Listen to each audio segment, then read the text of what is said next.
Assalamualaikum warahmatullahi wabarakatuh. Perkenalkan, nama saya Muhammad Hasan Zaki Pranoto. Saya mahasiswa semester 2 di Universitas Islam Negeri Wali Songo Semarang, Fakultas Dakwah dan Komunikasi, Program Studi Komunikasi dan Penyiaran Islam, kelas KPI 2A.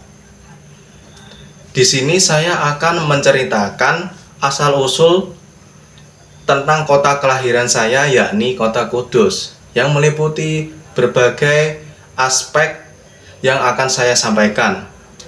Nah, yang pertama, profil kota Kudus. Sejarah kota Kudus tidak terlepas dari Sunan Kudus. Karena keahlian dan ilmunya, maka Sunan Kudus diberi tugas untuk memimpin para jamaah haji, sehingga beliau mendapat gelar Amir Haji, yang artinya orang yang menguasai urusan para jamaah haji. Beliau pernah menetap di Baitul Maqdis untuk belajar agama Islam. Ketika di sana sedang berjangkit wabah penyakit, sehingga banyak orang yang mati. Berkat usaha Raden Ja'far Shadiq, wabah tersebut dapat diberantas. Atas jasa-jasanya, maka Amir di Palestina memberikan hadiah berupa ijazah wilayah, yaitu pemberian wewenang menguasai suatu daerah di Palestina.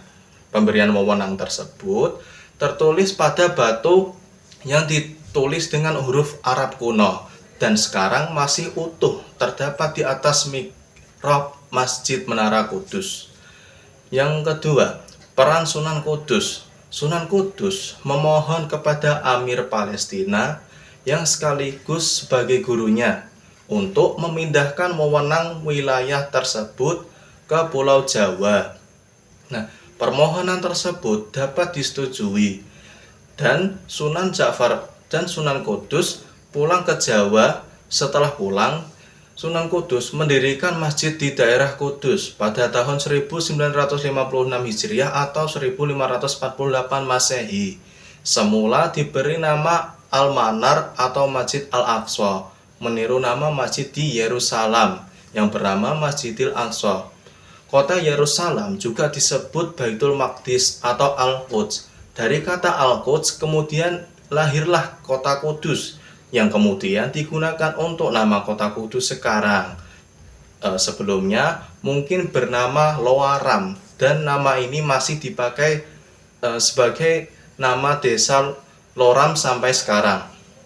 Masjid buatan Sunan Kudus tersebut dikenal dengan nama Masjid Menara, terletak di Kauman Kulon.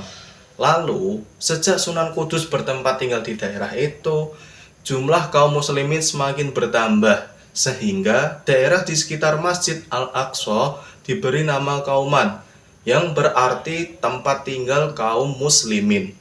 Yang ketiga, budaya dan tradisi kota Kudus.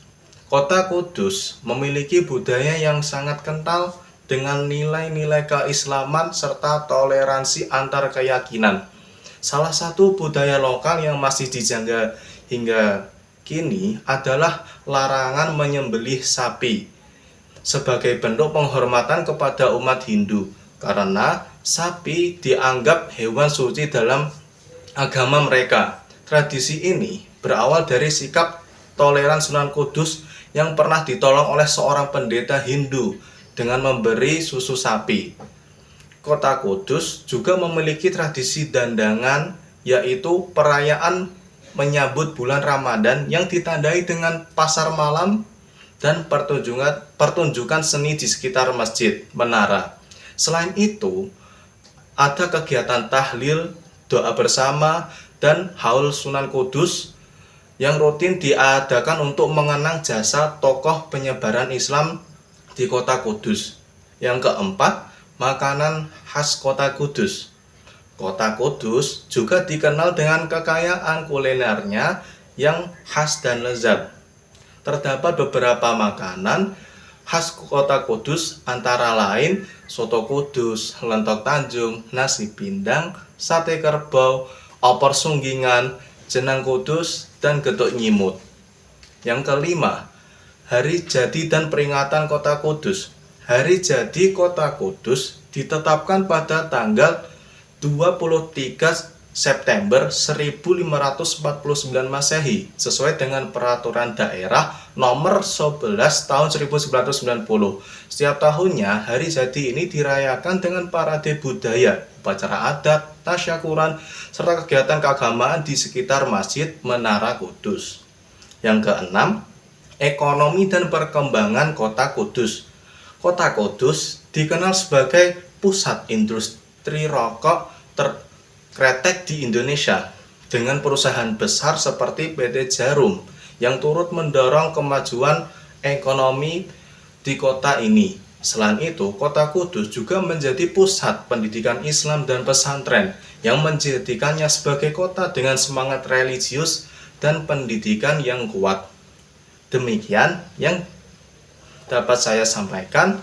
Kurang lebihnya saya mohon maaf sebesar-besarnya. Akhirun walalam. Wallahu wafiq ila aqwamit thoriq. Wassalamualaikum warahmatullahi wabarakatuh.